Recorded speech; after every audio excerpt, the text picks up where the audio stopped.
Kemudian sampailah orang Israel, yakni segenap umat itu, ke padang gurun Zin dalam bulan pertama. Lalu tinggallah bangsa itu di Kadesh. Matilah Miriam di situ dan dikuburkan di situ. Pada suatu kali, ketika tidak ada air bagi umat itu, berkumpullah mereka mengurumuni Musa dan Harun, dan bertengkarlah bangsa itu dengan Musa, katanya, "Sekiranya kami mati binasa pada waktu saudara-saudara kami mati binasa di hadapan Tuhan, mengapa kamu membawa jemaat Tuhan ke padang gurun ini, supaya kami dan ternak kami mati di situ? Mengapa kamu memimpin kami keluar dari Mesir untuk membawa kami ke tempat celaka ini, yang bukan tempat menabur, tanpa pohon ara, anggur dan delima, bahkan air minum pun tidak ada?" Maka pergilah Musa dan Harun dari umat itu ke pintu kemah pertemuan, lalu sujud. Kemudian tampaklah kemuliaan Tuhan kepada mereka. Tuhan berfirman kepada Musa, "Ambillah tongkatmu itu, dan engkau dan Harun kakakmu harus menyuruh umat itu berkumpul. Katakanlah di depan mata mereka kepada bukit batu itu, supaya diberi airnya. Demikianlah engkau mengeluarkan air dari bukit batu itu bagi mereka, dan memberi minum umat itu serta ternaknya." Lalu Musa mengambil tongkat itu dari hadapan Tuhan seperti yang diperintahkannya kepadanya.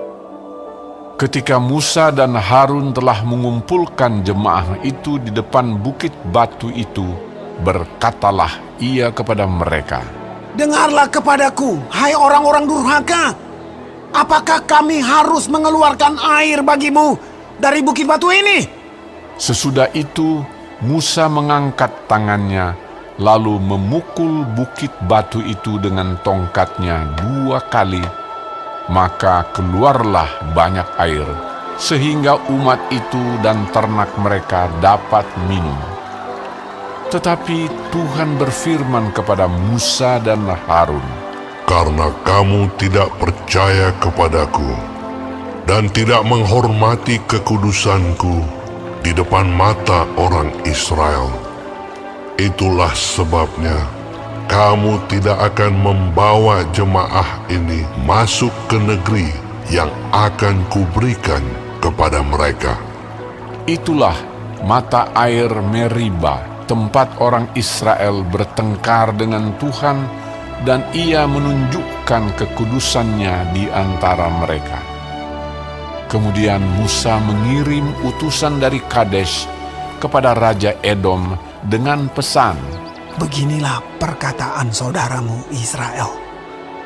Engkau tahu segala kesusahan yang telah menimpa kami, bahwa nenek moyang kami pergi ke Mesir, dan kami lama diam di Mesir, dan kami dan nenek moyang kami diperlakukan dengan jahat oleh orang Mesir, bahwa kami berteriak kepada Tuhan, dan ia mendengarkan suara kami, mengutus seorang malaikat dan menuntun kami keluar dari Mesir. Sekarang ini kami ada di Kades, sebuah kota di tepi perbatasanmu. Izinkanlah kiranya kami melalui negerimu.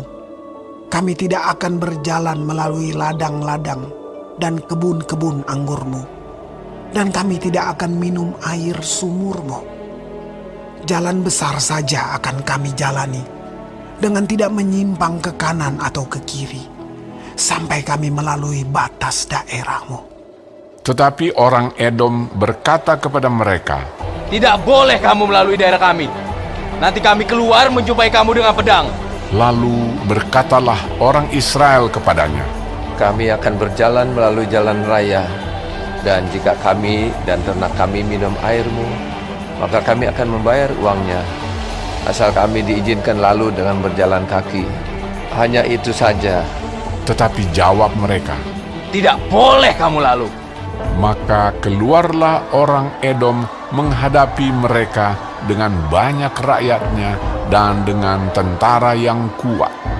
Ketika orang Edom tidak mau mengizinkan orang Israel lalu dari daerahnya, maka orang Israel menyimpang meninggalkannya. Setelah mereka berangkat dari Kades, sampailah segenap umat Israel ke Gunung Hor. Lalu berkatalah Tuhan kepada Musa dan Harun dekat Gunung Hor di perbatasan tanah Edom. Harun akan dikumpulkan kepada kaum leluhurnya, sebab ia tidak akan masuk ke negeri yang kuberikan kepada orang Israel, karena kamu berdua telah mendurhaka kepada titahku dekat mata air Meribah. Panggillah Harun dan Eleazar anaknya, dan bawalah mereka naik ke Gunung Hor.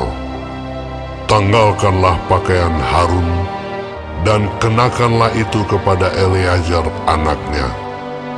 Kemudian Harun akan dikumpulkan kepada kaum leluhurnya dan mati di sana. Lalu Musa melakukan seperti yang diperintahkan Tuhan. Mereka naik ke Gunung Hor, sedang segenap umat itu memandangnya. Musa menanggalkan pakaian Harun dan mengenakannya kepada Eleazar, anaknya. Lalu matilah Harun di puncak gunung itu. Kemudian Musa dengan Eleazar turun dari gunung itu. Ketika segenap umat itu melihat bahwa Harun telah mati, maka seluruh orang Israel menangisi Harun 30 hari lamanya.